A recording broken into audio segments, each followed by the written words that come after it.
clipping your corners, which is step 15.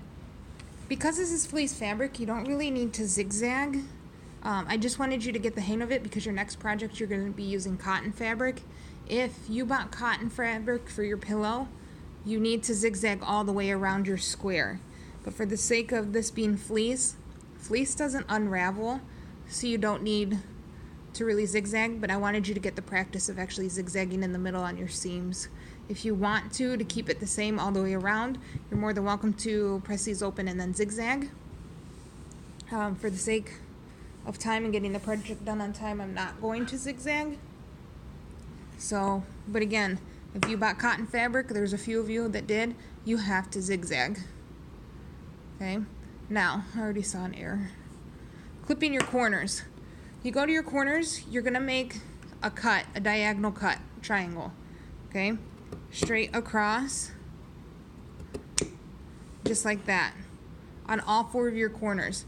You have to make sure that you do not actually cut your stitching. If you cut your stitching, you have to re-stitch the whole thing again. You got to seam rip and re-stitch. You can't just go back and spot check on sewing. It just unfortunately doesn't work that way. So you cut all your corners. This is going to make sure that your corners can poke outward. And then take your other set of corners and cut it. Then, once you've clipped all 4 corners, you got to turn your pillow inside out. It's just like a sock. You just turn it in. And it's not going to tear your stitches if you back stitch at the beginning and at the very end. Okay, everybody says I'm going to rip my stitches by doing this. You're not. That's what the reverse button does for you, as long as you do it.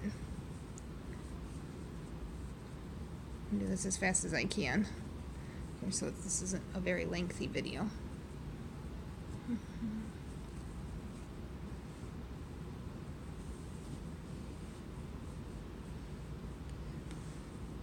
Okay.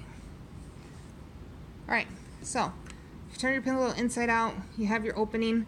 The next thing you need to do is take a ruler or a pointed edge. I like to use the marking pencils that are in your sewing kit. I just take the white one. All you're doing is sticking your hand inside your pillow and you're running the pencil along the edge. It's called turning the corner. This allows you to have a more square edge versus the rounded edge. See how this looks nicer than this? Okay, and you do this to all 4 corners as best as you can. Be careful not to poke too hard that you rip your stitches and you have to do it all over again. Well, just like what I just did. I ripped my stitches, so now I have to turn my pillow right side out. Let me get the last corner here. See how this looks weird? It's because that's where my corner stitches are. So I'm going to have to repeat all these steps because I did not. I just poked a hole in my pillow. So now I don't want stuffing to come out of my pillow hole, so I'm going to stitch it and then, there we go. Struggling a little on that corner. Okay?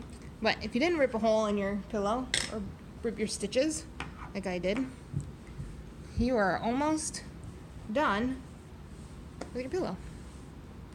See, that's what the front looks like. You're going to stitch this closed after you get your stuffing. At this point, you're going to get the stuffing from me. It should be get a Ziploc bag full of stuffing to put into your pillow. It's the front and that's the back. You have 2 more steps, stuffing and then hand sewing the opening closed. And then you're done and you get to turn it in with your directions.